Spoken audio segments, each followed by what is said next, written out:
Hi everyone, welcome to Borderlands 2. This is the third episode. In this 20 minutes we're probably going to get about, two quests done. We're going to get a couple bullymong fur. We are halfway through that quest right now. And then we're also going to fight a bullymong riding midget, which is a change of pace. And that'll be interesting. Pretty difficult quest early on, so it'll probably take the whole amount of time since there's just a lot of people to go through. A lot of like little encounters that lead up to the big one. Anyway, in the meantime, we're going to have a little more of a difficult discussion, something that's been on my mind for the last couple of days. And that's been about themes of challenge and skill within games and privilege that gamers have that may not necessarily be super obvious right away. But digital games over non-digital games, so board games and card games and the like, make it very apparent to the player that over the course of the game, they are learning the game. Mostly because they're usually a lot longer than non-digital games are. But the idea is, like, as you're racing down the mountain in SSX Tricky, which is one of my favorite games, over the course of playing this game, you are learning how to more optimally play that game. You're getting better at it over time is usually how that translates. And so it's like, you have the idea of practice makes perfect. This idea that your skills will increase over time as you better understand the patterns of the game. I had an event earlier where there was a lecture that was being led by someone who's in the game industry pretty deeply and has been around for a long time, both in non-digital games and digital games. I don't want to use any names because the quote that I'm about to use is a little bit scathing, and I don't know if it's not something that necessarily reflects their thinking. It's just something they said at the time. Anyways, this quote, it hit me hard, and I don't know how much I really agreed with it, and I thought it was kind of a deep statement. I figure that this kind of audience would agree with me. Anyway, this is what he said. I'll let Claptrap talk first. Sniper rifle. I laugh at his offer. Ha! If you bring me the fur, I'll give you a badass shotgun I found in the hands of a dead vault hunter. It's really fresh. You can still smell the sadness on it. Wonderful. You've gotten all the fur I need. Bring it to Alright, so we got all our bullymong fur. Screw that noise. Bring me the fur, and I'll give you a Anyways, shotgun. the quote that he said was, gamers, and he meant as in digital game players, so gamers are the most conservative people in the world. They hate any and all change. His work is specifically in massive multiplayer games, and his previous work was in a pretty similar space, just non-digitally. So coming from that kind of background, I can see kind of what he's saying. But it's still a really blanketed statement, and is really, A, it's not fair to gamers to say that they're, A, conservative in such a negative way, and B, that they hate any and all change, because that's just not true. And it's really unhelpful, both for us, we were students that were just listening to him talk, and it's not necessarily helpful for him as someone who's trying to market and sell games to these people, especially to gamers. But it had me thinking about a couple different ideas, and it definitely provoked me. So we'll see what that in itself can mean something. But I'd like to challenge a few of the tenets that he's bringing up on specifically skills and challenges and privilege. In first-person shooters and RPGs, and there's a lot of skills that one picks up as they're playing the game, and that's obviously inherent with Borderlands. That a lot of the things that you're seeing, you've seen many other places before. If you are consider oneself a hardcore gamer, or just someone who's played a lot of games, which is really all it means. But in cognitive science, there's a place that people look into called like skill acquisitions, which doesn't necessarily have to do with games, but video games do provide a good field to research that within. And there's cognitive scientists named Alan Newell and Paul S. Rosenblum who came up with this concept called chunking, which now that I've said it out loud is a really funny word. Chunking, chunk. I chunk, you chunk, we chunk together. Chunking. Sorry, but chunking is the idea of breaking up a process into parts and learning the parts before and how to better apply that to the process. So a chunking here is seeing a barrel right there and shooting it. And you go, oh, shooting a barrel is a good thing. I want to shoot more barrels. I want to make sure I'm looking out for barrels. I want to do things and center my skills around barrels. Anyway, here's another idea of RPG chunking is the skill trees.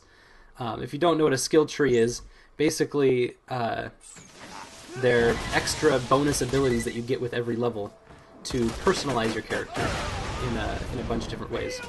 So after that first skill, which is just my character's skill, every class has their own specific skill that goes to them, which mine is an extra turret that I throw out.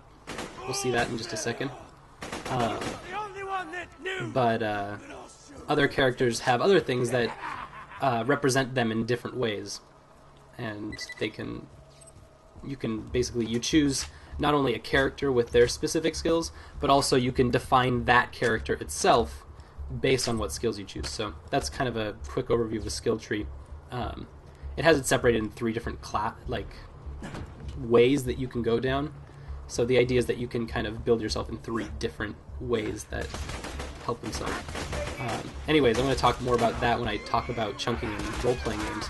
But in a first-person shooter, a lot of the skills that one chunks together is like shooting, aiming for the head, or reloading after any encounter. So reloading often. And these are things that are not necessarily apparent to people who don't play first-person shooters often.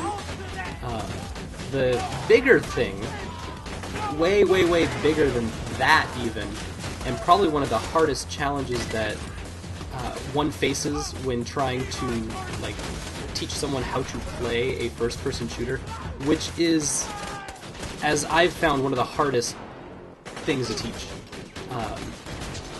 Especially because of how ingrained it is in gamer culture, and how whenever you want to play a game with a friend, you want to play, most of the time, one of these kinds of games. A shooter, a first-person perspective game. Because you want to put yourself in the shoes to play against someone else in their own shoes. And it's Anyways, the basest chunking skill in a first-person shooter, I would have to say actually involves moving around in the first-person mode. So I guess I found a surveillance recording in my stuff. I forgot that he even had this. So that'll actually give us some story. I don't want to interrupt that, because it's the interesting part. Saxton, the rest of the battalion ships out to Venice tomorrow, and I don't want you with us. Not as a soldier. You turn and there's a grenade sitting next to you. What the hell, Sarah? Remember Hestius? Instead of protecting the dignitary assigned to your command, you put a tracker on him, gave it to the enemy, tracked them back to their base, and blew it up. The dignitary It was awesome! Yeah, which was awesome. You can't pretend that wasn't awesome. Demphron, Thrace, Panelist, you consistently prioritize personal glory over following orders. I don't need a soldier like that. So what now? You gonna turn me over to the firing squad? Unless they've changed the rules on me, I'm pretty sure Semper Fi means forever. You are correct. At 09 tomorrow, the MPs will escort you to the brig where you will await your execution. As your commanding officer, I cannot officially suggest you go AWOL tonight and try your luck on the border planets. Too bad. That would have been good advice. What's this? My weapon. Snap! I never liked that. So I guess we had to have some background on Saxton, kind of makes him a deeper, fleshed out character. Sorry, did I say deeper? Because I meant shallower.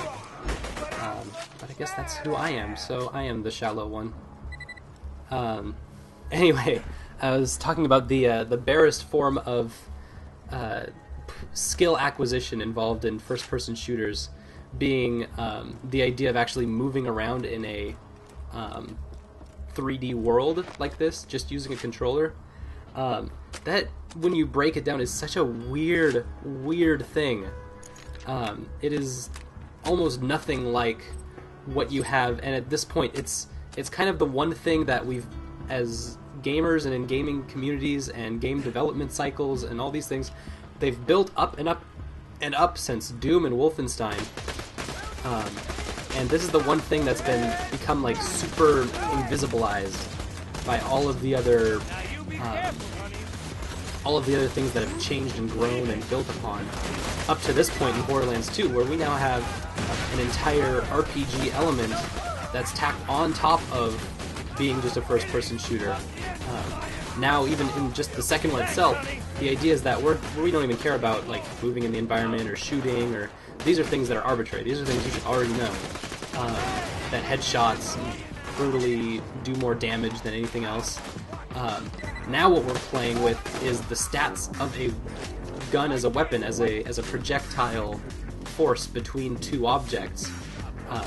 Sometimes your projectile spins or locks on or shoots fire out of it or does something or shoots super fast or has a lot of bullets come out of it once or is one giant rocket, etc., etc., etc. We have come so far away from like the original ideas of moving in a space and shooting at things that jump out at us, that to a lot of other people outside of this entire area, it's completely inaccessible. There's almost no way that many people can just pick up a controller and start playing a first-person shooter. There are other games that one could pick up a controller for and start playing. And it's not even just because of how difficult the controls are or the controller itself, but just because of the expectations going into the game. Journey is a fantastic example, although it's something that's very stripped of many different controls. But you can understand because you're seeing your character move within the space of this world. In a first-person shooter, you're just moving in a space. You don't actually see the character moving. Anyways, there's our midget that we were looking for. He jumps around all over the place and is a very silly thing. Is it humanoid, or are they one and the same? I don't know. I guess they both have their own health bar, so they're not literally one and the same. Maybe it's like an avatar thing. Maybe they just love each other a lot. Ooh, this is a nice little gimmick. Explode that a little bit. Anyways, why I bring this up is that recently, even before this game came out, but I was actually playing the original Borderlands with my partner. My partner and I where my partner is definitely not a gamer at all, and is just starting to get into this entire scene, mostly because of me. But my partner was just having the hardest time just moving around and playing these kinds of games. But my partner actually didn't have half as much of a problem playing Borderlands after playing, probably about 60, 70 hours of Skyrim, which is not as action intensive and ends up, because of how you move around in the area and what expectations are and how things surprise you. It's a mostly melee based game, so something popping up and shooting you is not as likely. And so it becomes much more about moving your character around in a space and expressing themselves in that space. And it makes for a completely different experience, but something that's actually easier to grasp and understand. Something that's actually accessible to audiences that may not be used to playing Halo for 40 hours. And so it was a very interesting moment for me and my partner at the time. Anyways, as far as Borderlands go, what became harder than just the first-person shooter aspect, because between Skyrim and between Borderlands, the shooting part was the part that changes. There was a lot of shooting, and that was something that was very, very new, because in Skyrim you could legitimately just melee attack everything. You just run up to it, hit a button, until it goes away. The idea of the combat dance that one does with the WASD keys or with the control stick, that's still a little foreign, but you can legitimately stand in front of a target in Skyrim and just smack the attack button until they go away. Anyway, Symbiosis is done. There's a whole bunch of like loot and chests where that guy comes out of, but you know what? I'm just out of here. I got my quest done. I don't need any of that stuff. Weapons will come, weapons will go. Whew. Anyways, got that guy done. Only died once. Yes! We'll call that a win for now. Geronimo! Anyway, the other hard part that they had with Borderlands was the RPG part, the role-playing aspect, being in, as it goes with the trees, the tech trees, or the whatever they're called in this game. But the idea of sticking to one thing and going down it all the way was completely, like, weird. It was like, I want to have all of these different stats, so I'll put all of my stats in all of the different trees, and there was a point where it's like, no, that's just not the way it works, and trying to explain that that's not the way it works doesn't really, like, make sense or come into play when it's like, no, I have all these options, I want to pick all of them. I don't want to just stick to one. It's like, no, you don't understand. You have to, and this is the chunking. This is the privilege. This is my privilege as a gamer, and I'm imposing it onto my partner doing this. And it was like, man, I'm being a dick, first of all, and second of all, it's like this is definitely something that's not as obvious as I thought it was. It's not as obvious as, hey, this gun has way more up levers than this other gun, and so I'm going to pick this gun that has all the green up arrows. It's not something that's that obvious.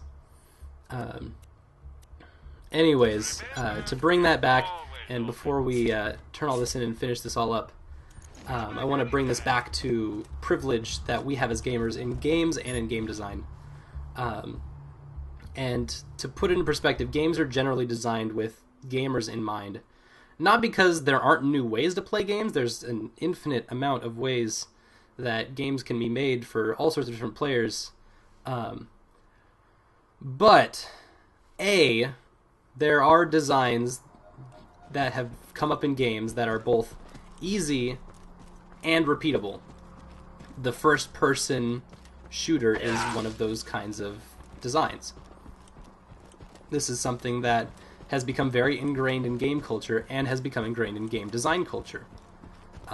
And B, because the fear that gamers hate change so much that they won't buy, that's something that is definitely pervasive in game making culture. But really the idea is that they don't want to alienate what is an easy fan base. That's what gamers are. They're easily exploitable, they're easily manipulated to like specific things, and that's where you get a game like Borderlands 2, which is just milking that. And I have some not so nice things to say about the Borderlands franchise and how innovative they are, in little sarcastic air quotes.